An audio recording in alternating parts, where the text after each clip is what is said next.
Is it really possible for a tiny tweak to your morning coffee routine to ignite your metabolism and put your body into full fat-burning mode for the rest of the day?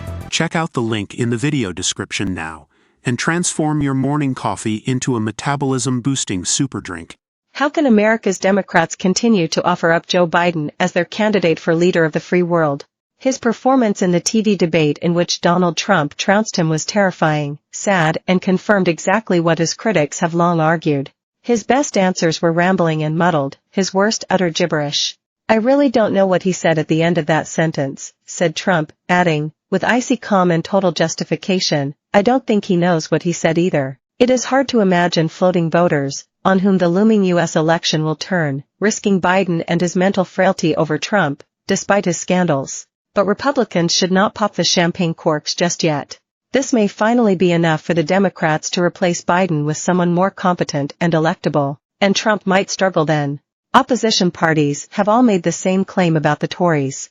They want voters to believe we are still engulfed by the chaos of the inflation crisis caused by Putin, and the vanishingly brief Liz Truss era. It is fiction. Chancellor Jeremy Hunt began writing the finances 2 years ago. The results are now indisputable. Yesterday our growth figures were revised up to 0.7% in the first quarter, higher than any other G7 nation and twice the rate in the EU. So much for Brexit damaging the economy, that empty lie parroted by Remoaner headbangers. Inflation is back down to 2%.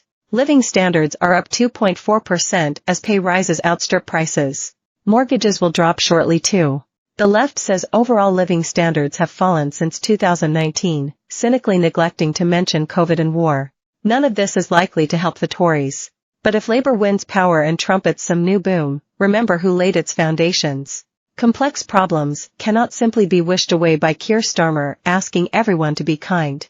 Some people's rights negate those of others.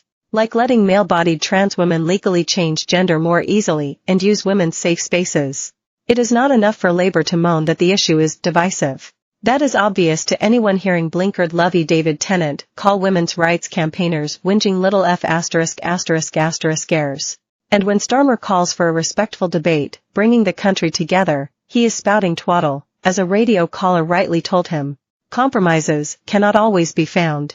As PM, you have to pick a side.